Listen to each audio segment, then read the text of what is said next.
Oke semuanya, kembali lagi bersama Pras TV. Nah, di video kali ini kita akan melanjutkan spoiler Swallowed Star. Mimin mau mengingatkan sekali lagi bahwa ini merupakan spoiler yang diambil dari novelnya. Dan mungkin akan ada perbedaan dengan yang ada di animasi Donghuanya, seperti halnya nama karakter dan juga yang lainnya. Lalu untuk video dan gambar, ini hanya footage atau ilustrasi. Nah, bagi yang belum nonton spoiler sebelumnya, nih cek aja di profil channel ini.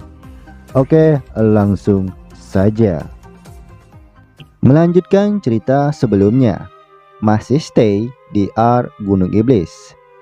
Setelah berhasil mewarisi warisan teknik catatan iblis bagian pertama dan juga teknik 3000 ruang yang diajarkan gurunya yaitu Bu Bulu, Lo Feng telah merasakan peningkatan kekuatannya yang signifikan.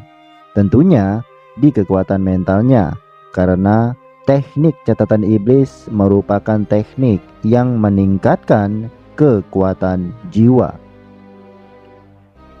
Dengan begitu, Lo Feng segera memasuki dunia internalnya dan berusaha kembali menyerap kristal darah yang sebelumnya ia dapat saat menjalani misi di dunia Sungai Darah.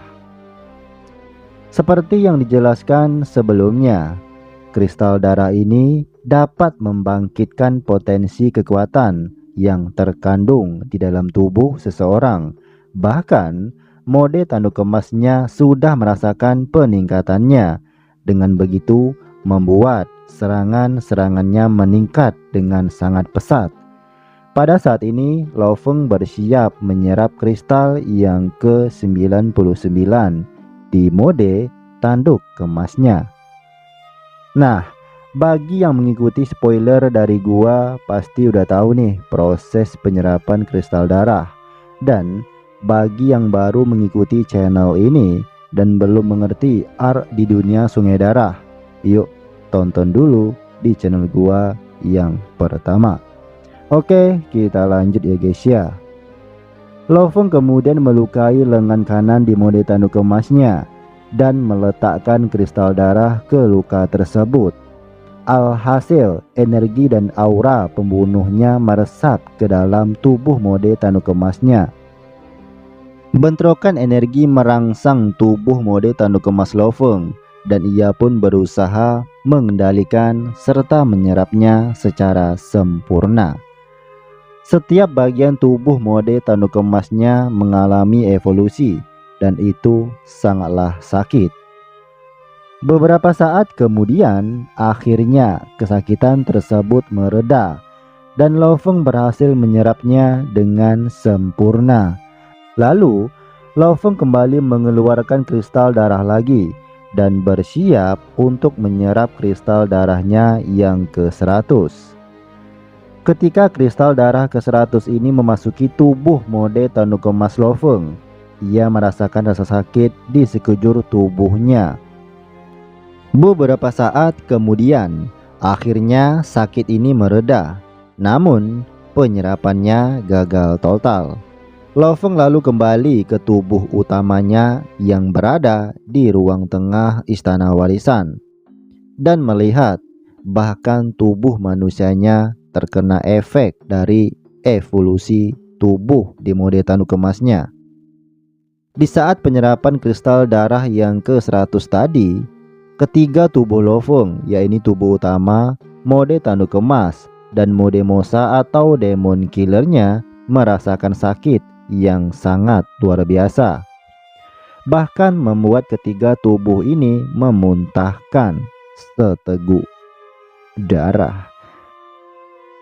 Namun meskipun gagal menyerap kristal darah yang ke-100, Lo Feng masih tetap senang karena sudah sampai sejauh ini dalam menyerapnya. Dengan begitu, corak aneh yang tergambar di seluruh tubuh mode tanduk emasnya terlihat lebih sempurna dan mirip seperti binatang kuno yang sebelumnya Lo Feng pernah lihat saat menjalani misi di dunia Sungai Darah. Kemudian Lo Feng segera berdiri dan melihat keadaan di bawah istana warisan yang tampak banyak sekali monster gunung iblis berkeliaran. Mungkin ada triliunan dan memiliki beragam kekuatan. Menurut perkiraan Lo Feng, yang terkuat dari monster ini ialah di level Unding. Lalu Lo Feng menggunakan mode mosanya kembali dan berubah menjadi beruang yang sebelumnya Lo Feng gunakan. Setelah itu beruang Lo Feng pun turun dari istana warisan dan berjalan seperti biasanya di antara para monster ini. Ketika berjalan ke dalam sarang monster, Lo Feng melihat ke arah istana yang lain yang tampaknya masih ada orang di dalamnya. Seperti yang dijelaskan sebelumnya, istana warisan di sarang monster gunung iblis ini terdapat 32 istana dan semuanya sudah dimiliki oleh seseorang. Di antara mereka hanya Lo Feng seoranglah yang berada di level universe, sedangkan yang lainnya berada di level unding general sampai unding emperor. Dan istana warisan yang Lo Feng tempati sebelumnya itu ialah milik murid dari Kaisar Kabut yang berlevel unding emperor. Kemudian Lo Feng memikirkan bagaimana caranya ia dapat keluar dari sarang monster ini. Seperti yang dijelaskan sebelumnya, sarang monster ini sangatlah luas. Bahkan penglihatan pejuang level universe seperti Lo Feng tidak dapat melihat ujungnya. Lo Feng berjalan selama 3 hari penuh di satu arah. Akan tetapi ia belum menemukan petunjuk ataupun akhir dari sarang monster ini. Namun meskipun begitu, ia tetap maju dan tidak berpaling sedikit pun untuk mengarah ke jalan lain. Waktu terus berlalu dan tiba-tiba suatu hari Lo Feng merasakan tekanan ilusi dari gunung iblis. Dengan begitu Lo Feng bersemangat karena jika ada tekanan ilusi ini, berarti Lo Feng sudah semakin dekat dengan wilayah tengah gunung iblis. Beruang Lo Feng berlari dengan kecepatan tinggi dan akhirnya ia menemukan sebuah tembok es dengan banyak gua yang menganga. Kemudian Lo Feng memasuki salah satu gua secara acak dan berlari ke dalamnya. Akan tetapi setelah berlari sangat jauh, tiba-tiba beruang Lo Feng kembali dihadapi dengan banyak gua lain. Lo Feng terdiam sejenak karena sepertinya ia belum pernah melihat jalan ini sebelumnya. Alhasil, Lo Feng bisa dibilang seperti pemuda tersesat sekarang. Dikatakan, ingatan seorang pejuang level universe sudah seperti memori komputer canggih dan dapat mengingat dengan baik. Akan tetapi Lo Feng tampak bingung dengan jalan ini karena ia belum pernah melihatnya. Karena Lo Feng ingin segera kembali, ia terpaksa memilih kembali secara acak dan berlari ke dalam gua tersebut. Setengah hari kemudian, tiba-tiba seorang pejuang asli berhadapan dengan seekor beruang. Dengan begitu, ia langsung melesat ke arah beruang tersebut untuk menyerangnya. Namun kecepatan beruang itu sangat tidak masuk akal dan berhasil menghindari serangan pejuang asli itu. Nah, FYI yang baru mengikuti channel ini, pejuang asli merupakan pejuang atau penduduk asli Gunung Iblis yang juga mengikuti ujian Gunung Iblis ya guys ya. Jadi di masa depan jika Lo Feng pergi ke suatu planet dan terdapat pejuang di dalamnya, maka Mimin tetap menyebutnya sebagai pejuang asli atau penduduk aborigin planet tersebut. Oke, kita lanjut. Beruang itu terlihat berbalik dan menyerang pejuang asli itu. Dengan kecepatan yang tinggi, beruang tersebut berhasil mengalahkannya. Ya, kita tahu sendiri ya guys ya, beruang tersebut ialah Lo Feng yang berubah menggunakan mode mosanya atau Demon Killer. Setelah berhasil mengalahkan pejuang asli itu, beruang Lo Feng kembali menggunakan tubuh utamanya dan segera memeriksa AI atau AI yang dimiliki oleh pejuang asli tersebut. Akan tetapi, pejuang asli ini tidak memilikinya sama sekali.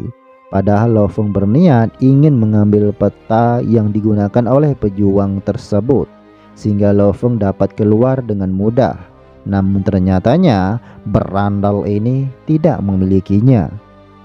Kemudian karena Lo Feng tidak bisa menggunakan identitas aslinya, ia segera merubah bentuknya menjadi mirip seperti pejuang asli Gunung Iblis dan memiliki dua macam tanduk. Nah, setelah itu Lo Feng kembali berangkat menyusur Gunung Iblis sekali lagi. Lo Feng tampak cukup kebingungan karena jalan ini sepertinya ia belum pernah melihatnya, dan tekanan ilusi iblisnya sangat kuat.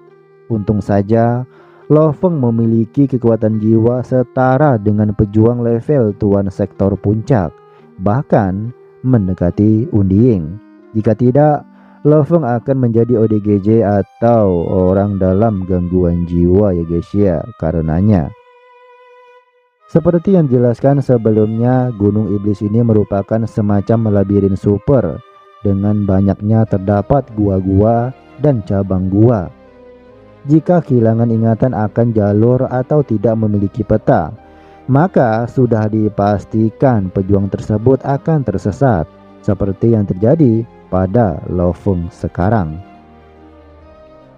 Setelah berjalan selama 4 hari, Lo Feng akhirnya mendapatkan AI atau AI dari salah satu pejuang yang berhasil dibunuhnya. Dengan begitu, ia segera memerintahkan Babata untuk meretas AI tersebut dan menunjukkan jalannya. Setelah berhasil diretas, Babata mengatakan bahwa ia sudah mengetahui rute jalan keluarnya. Mendengar itu, Lo Feng sangat bersemangat karena akhirnya ia dapat kembali dan pergi keluar dari Gunung Iblis ini.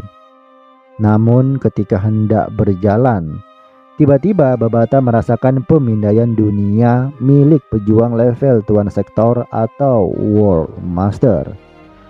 Dengan begitu Babata berteriak untuk Lo Feng segera melarikan diri, karena itu berarti ada seorang pejuang level Tuan Sektor di dekat mereka. Mendengar itu, Lo Feng mengerutkan keningnya, karena pada dasarnya Lo Feng sekarang tidak terlalu takut terhadap pejuang level Tuan Sektor atau World Master.